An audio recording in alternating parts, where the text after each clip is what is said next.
This is such a swanky series. I feel like a coolie with my 2 drink tickets. This is a piece I had a friend who worked for Larry Flint for 20 years. He wrote a great book called Prisoner of X about it. It's so snarky. And I'm writing I used to work at this place, the Harmony Burlesque, anybody? So that's what this was about. This was written in Chic magazine. I phoned in an order for another pint of pork fried rice, noodles with sesame sauce, and of course a diet soda. Sell tickets to a couple tricks, and settle into a busy day managing a lap dancing salon. Mardi Gras, the owners like to call it. At our club, lap dancing doesn't just mean that the girls wriggle around on their customers' laps. It means open season on any kind of dry humping, groping, kneading, and cash return. Customers pay $20 for their first visit to the Harmony and $10 every time after that, using a membership card, just like those given out at arty movie houses, the kind that sell apple juice and brownies instead of popcorn. The girls either receive no pay and adhere to all of the myriad house rules, or they actually pay the house $20 and more for an open season of protected hustling. In addition, the owner, a former stripper I'll call Demonique, has several inventive and costly fines she extracts on a regular basis. The lap dancing deal is similar to a swing club setup I once worked. Just a bunch of ghetto gals on the go, hustling tricks in a fun atmosphere of chips and colored light bulbs.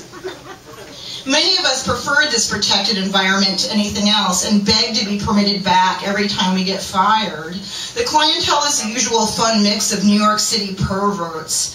Skin cancer victims, weirdos, old men, ugly men, Japanese executives, and most indigenous to New York City, Hasidim, yes, Orthodox Jews, who aren't even supposed to have premarital sex, show up consistently at the hardcore joints.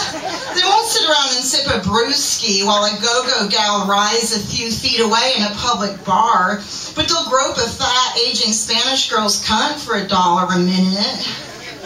Strolling out into the swamp-like floor is a sublime experience.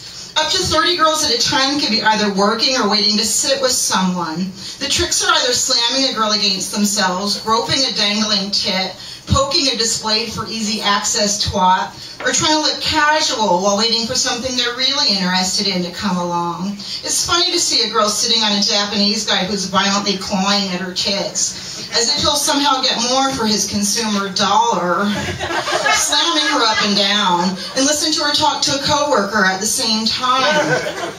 I have to be at home at 8:30 now. I couldn't get the babysitter to stay. Well, I got caught in traffic last time. My agenda at the lap dancing place is the same as at any job. I want to make money, but I also want to have long stretches of time when I can eat, read, do my makeup, make personal calls, or stare vacantly into space for hours. The girls, however, live in a state of low-key hysteria that demands attention. One oldie called Sylvia has sagging cellulite-ridden hips, thighs spilling out from a lingerie leotard type affair, and an indifferently stuck-on cheap wig. Every day she tells me she's not making any money, like she's surprised about it. It's really slow out there today. I've got to make $100 before I go home. So what do you want to order for lunch so I can use this coupon? It has to come to $6. When I suggest she might find another line of work, something like my own cashier job, she sputters in outrage. Are you kidding? Me? Cashier? Never. There's a young, chubby white girl with farm-built good looks, probably under 18. Her boyfriend, who's in porn, makes her work here, and she seems to regard the whole thing as a kind of high school course she'd rather cut. She lingers boringly in my cashier's booth for hours. She shares the same intense interest in ordering food as Sylvia and myself, and we try and drag it out into a long ritual. One day she claimed to have made $750 on an escort call, and the tired, washed-up whore hounded her for details. So what did you do for this $750, Sylvia Hart? Nothing. It was this guy. He wanted somebody young. Cherry tried to put her off. Well, where is it? Why are you here today? Oh, I spent it. I went shopping. I paid back my boyfriend a bunch of money. I owed him anyway. This endless round continued all day. I believed Cherry because she had sailed in wearing a bizarre idea of a business costume that looked new. Flashy black person glasses, a power suit complete with a string tie, and a briefcase. Cherry had gone on some crazy shopping binge.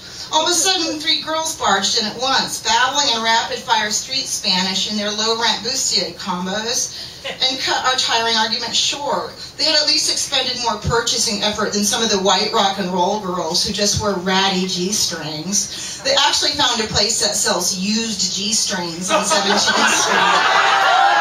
That's pretty bad, right? A little Puerto Rican girl, Vera, had started that day, and they said she had a bad rash on her arms. Vera came barreling in, hot in her heels, and counterclaimed that she only had a little rash and that the bitches were just jealous because she was stealing all their customers.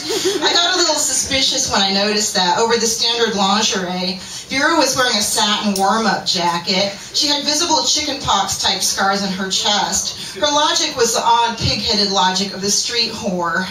They let me work at Show World like this. I have a son. He's fine. He never caught anything from me. I work at Show World. I work at Show World. She bounced out the door and tried to keep working, hustling customers while sporting bleeding, oozing sores all over her body. Soon there was another ruckus, and I've only gotten like 2 pages of my book for the entire day, but I knew I had to peek out the door. The tough older girls had formed a circle around Vera on the floor. Customers were scattering. They were all jabbering some kind of Eureka at each other, and Vera, whose face kind of looked like a girl at a beauty parlor who kind of looks like Madonna, was holding her ground and looking determined. She was going to get dry humped for cash until every pervert in New York had to catch whatever hideous disease she's got. I dragged her in by her jacket, not wanting to touch her infested skin, even for free. When my shift was over, I walked into the elevator and slipped on a condom, crashing into a truck. "How you doing?" he asked politely. "Bored," I answered.